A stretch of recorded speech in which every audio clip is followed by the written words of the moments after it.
야당은 박근혜 대통령 측을 비난하고 있고 여당은 헌재 그리고 특검에 대해서 정치권이 압력을 넣어서는 안 된다라고 반박하고 있습니다.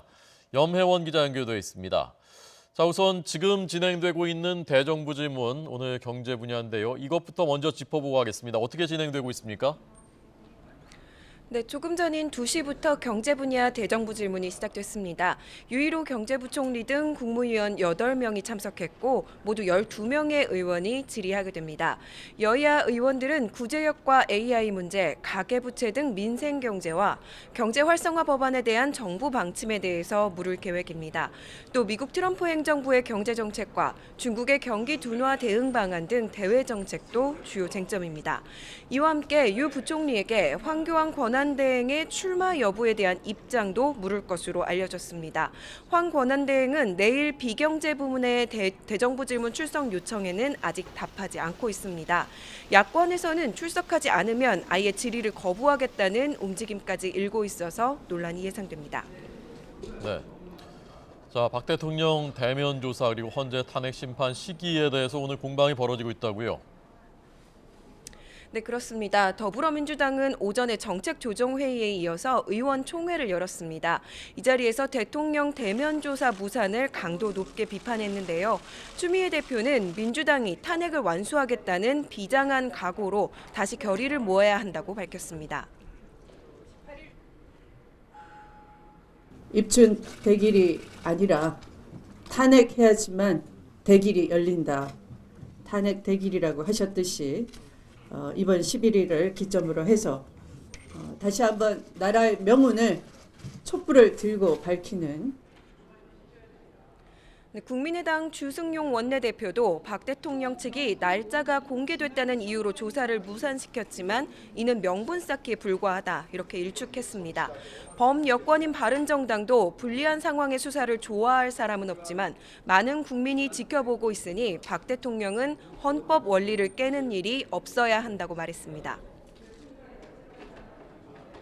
특검 조사를 받지 않기 위해서 명분 쌓기 하는 것 아닙니까? 청와대 압수수색도 못한다. 대면 조사도 안 하겠다는 박 대통령을 규탄하기 위해서 촛불이 다시 광화문으로 모일 것입니다. 자기가 조사받는 상황이 되더라도 그 법적 절차를 존중하고 지켜주는 것이 대통령의 의무라고 할 수 있겠습니다. 모든 사람은 법 앞에 평등하다는 헌법의 원리를 깨는 일이 없도록 품위를 지켜주기를 부탁드립니다. 네, 이런 가운데 새누리당은 야3당이 이정미 헌법재판관 임기 전에 탄핵 심판을 인용해야 한다고 밝힌 건 공공연한 헌재 압박이라고 말했습니다. 정우택 원내대표는 헌재의 공정성을 현저히 해칠 수 있는 행위라고 말하며 맹렬하게 비난했습니다. 탄핵 시점과 결정 내용까지 자기들 뜻대로 정해놓고서 그 뜻대로 안 되면 무슨 혁명을 일으키겠다는 식의 섬뜩한 말까지 하는 것은 헌정 질서를 유린하겠다는 거나 마찬가지입니다. 새누리당은 오늘 오전 비상대책위원회 의결을 통해서 어제 의원 연찬회에서 정한 대로 당명을 자유한국당으로 바꾸기로 합의했습니다. 오는 13일 전국위원회에서 최종 확정합니다. 네, 오늘 대선 주자들은 어떻게 움직이고 있습니까? 네, 더불어민주당 문재인 전 대표는 싱크탱크 포럼을 통해서 6번째 정책 비전을 발표했습니다. 오늘은 국민 안전에 대한 구상을 밝혔는데요. 문 전 대표는 청와대 위기관리센터를 복원해서 대통령이 컨트롤타워 역할을 하고 소방방재청과 해양경찰청의 독립을 약속했습니다. 안희정 충남지사는 아침 일찍 보수 성향이 강한 대한노인중앙회를 찾아 노인 빈곤 문제에 대한 이야기를 나눴습니다. 안 지사는 기초생활수급이나 기초노령연금의 급여율을 높여야 한다면서 재산평가 기준을 현실에 맞게 조정하겠다고 밝혔습니다. 이재명 성남시장은 오전에 후원의 출범식을 열었습니다. 이 시장은 후원 회장들이 청년과 해고 노동자 등 우리 사회의 대표적인 흑수저, 무수저라며 강자의 횡포가 없는 공정한 세상을 만들겠다고 밝혔습니다.